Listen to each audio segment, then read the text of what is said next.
G fast news. నేను పూర్ణిమ. పోర్చుగల్లోని విల్లామోరా నుండి గ్రీస్కు 10 రోజుల పర్యటనకు బయలుదేరిన షిప్ పై 22 గంటల ప్రయాణం తర్వాత మధ్యధరా సముద్రంలో ఆర్కస్ దాడి చేసింది. 2 గంటలు ఎంత శ్రమించినా ఫలితం దక్కలేదు. సుమారు $128,680 ఓడ మునిగిపోయిందని ప్రకటించారు.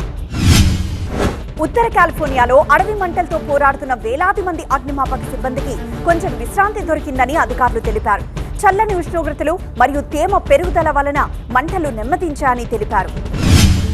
12 ఏళ్ల మరియా 8 వారాలుగా కనపడట్లేదని ఫిర్యాదు చేశారు. చివరకు ఇంటి నుంచి 600 మైళ్ల దూరంలో ఆన్లైన్లో కలిసిన వ్యక్తితో కలిసినట్లు గుర్తించారు. మైనర్లకు గర్భనిరోధకాలను అందించమని హెల్త్ కేర్ ఆఫీసర్స్ ని బలవంతం చేసినందుకు బైడెన్ పరిపాలనపై టెక్సాస్ కోర్టు దావా వేసింది. తల్లిదండ్రులకు తెలియజేయకుండా ఉండడం చట్టాన్ని ఉల్లంఘించడమన్నారు. అలానే తమ బిడ్డ గర్భనిరోధకాలను పొందుతున్నట్లు తల్లిదండ్రులకు తెలియజేయకుండా ఫెడరల్ నిధులు పొందడాన్ని నిషేధించింది. సెబాస్టియన్ ప్రాంతంలోని కౌంటీ రోడ్ 512లో 52 ఏళ్ల ఆల్బర్టో 2 కిలోల కోకేన్ మరియు దాదాపు 8 ఔన్స్ల నకిలీ ఆక్సికోడోన్ మాత్రలను విక్రయించాడని అదుపులోకి తీసుకున్నామని ఇండియన్ రివర్ కౌంటీ షరీఫ్ తెలిపారు.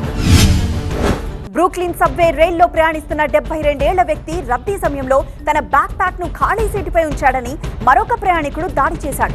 దుండగుడిని ఎవరైనా గుర్తిస్తారని పోలీసులు అతని చిత్రాన్ని విడుదల చేశారు. బ్రాంక్స్ గ్యాస్ స్టేషన్ లో ఒక మహిళను కొట్టి ఆమె ఫోన్ దోచుకున్న 2 నిందితుల నిఘా ఫుటేజ్ ని పోలీసులు శుక్రవారం విడుదల చేశారు.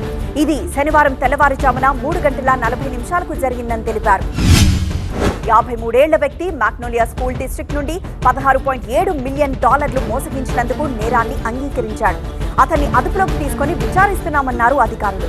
అతను నగదు, విలువైన వస్తువులను మినీ ఫ్రిడ్జ్ లో దాచినట్లు గుర్తించారు.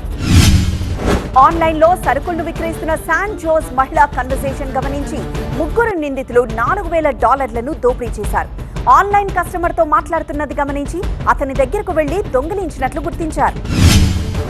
ఇది వాటి A to Z fast news. చూస్తూనే ఉండండి TV9 USA.